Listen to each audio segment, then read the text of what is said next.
मित्रहो, खरी शिवसेना कोणाची, धनुष्यबाण कोणाचा, या निर्माण केलेल्या वादावर, प्रश्नावर सुप्रीम कोर्टामध्ये जोरदार सुनावणी आता सुरू झालेली आहे. उद्धव ठाकरे शिवसेनेचे वकील कपिल सिब्बल यांनी भर कोर्टामध्ये निवडणूक आयोगाची पिसळ काढलेली आहे, अगदी चामडी सुद्धा सोडलेली आहे.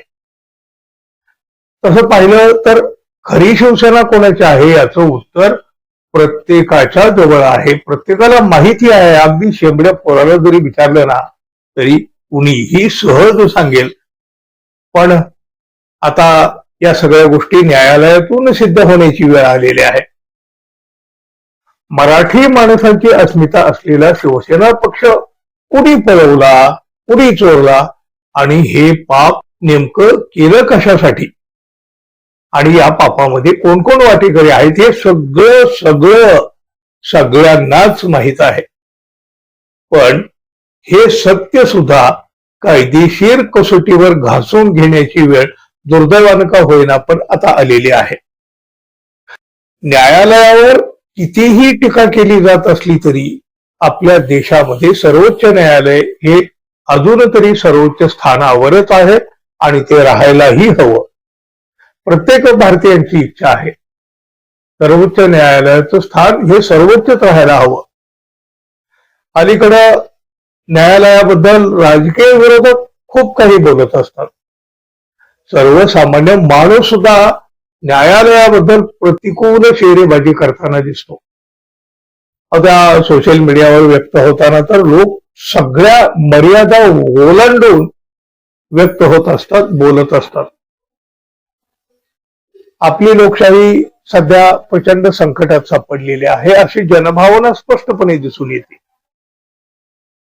सत्ताधारी मंडळीने सत्तेचा गैरवापर करून लोकशाहीला पायाखाली तुडवल्याचे आरोप तर होतातच, पण सर्वोच्च न्यायालयामध्ये ठाकरे शिवसेनेची बाजू मांडताना ज्येष्ठ विधिज्ञ कपिल सिब्बल यांनी निवडणूक आयोगानं कशी मनमानी केलेली आहे, नियम कायदे बाजूला ठेवून उद्धव ठाकरे यांची शिवसेना कशा पद्धतीनं एकनाथ शिंदे यांना बहाल करून टाकलेले आहे हे 5 दिवसाच्या युक्तिवादामध्ये सांगितलेलं आहे. राष्ट्रवादी शरद पवार पक्षाच्या खासदार सुप्रिया सुळे यांनी सुद्धा आज म्हटलेलं आहे शिवसेना ही उद्धव ठाकरे यांचीच आहे आणि राष्ट्रवादी हा पक्ष शरद पवार यांचाच आहे. शिवसेना प्रमुख बाळासाहेब ठाकरे हयात असताना त्यांनी स्वतः शिवसेनेची जबाबदारी उद्धव ठाकरे यांच्यावर दिलेली होती. त्या पक्षावर दुसरा कोणीतरी कसा काय क्लेम करू शकतो. ज्या पद्धतीनं राष्ट्रवादी काँग्रेस पक्ष आणि शिवसेना फोडले गेले हे अतिशय अयोग्य आहे आणि कोणत्याही संविधानाच्या चौकटीत हे बसत नाही. निवडणूक आयोगाचा ज्या पद्धतीनं गैरवापर झाला ते एका सशक्त लोकशाहीसाठी अत्यंत घातक आहे आणि या मागे जी अदृश्य शक्ती आहे ना तिनं 2 संविधानिक पक्ष मोडीत काढण्याचं पाप केलेलं आहे. सुप्रिया सुळे यांनी व्यक्त केलेले हे मत हे सर्वसामान्यांच्या मताशी सुद्धा बघा तंतोतंत जुळतं, कारण सर्वसामान्य माणसं सुद्धा खाजगीत बोलताना हेच बोलत असतात आणि हे आपण ऐकतही असतो. कपिल सिब्बल यांचा युक्तिवाद पाहून न्यायालयाचा निकाल उद्धव ठाकरे यांच्या बाजूने येऊ शकतं असं अनेकांना वाटतं. अजून एकनाथ शिंदे गटाचा युक्तिवाद व्हायचं बाकी आहे, त्यामुळं कुठल्याही अंतिम निष्कर्षाला लगेच पोहोचणं हे थोडंसं घाईचं नक्की ठरू शकतं. सोशल मीडियावरून तर लोक न्यायालयाबाबत संशय व्यक्त करीतच आहेत. गेल्या 4-5 दिवसातला सोशल मीडियावर जर आपण पाहिलं ना तर ज्या लोकांच्या कमेंट येत आहेत प्रचंड बोलक्या आणि तितक्याच त्या धक्कादायक सुद्धा. अशी वेळ येऊ नये न्यायालयाबद्दल बोलण्याची, पण दुर्दैवानं न्यायसंस्थेला सुद्धा आरोपीच्या पिंजऱ्यात उभं केलं जात आहे.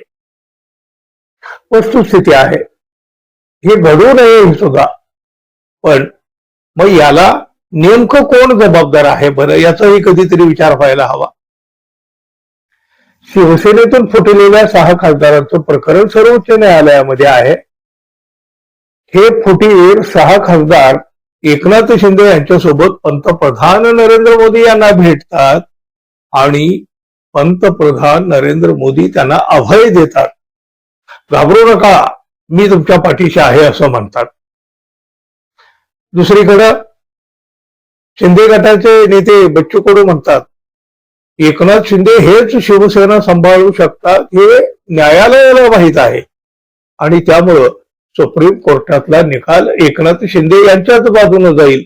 म्हणजे शिवसेना ही सुप्रीम कोर्टातून एकनाथ शिंदे यांना मिळेल एवढ्या खात्रीनं ठामपणे बच्चू कडू यांनी म्हटलेलं आहे.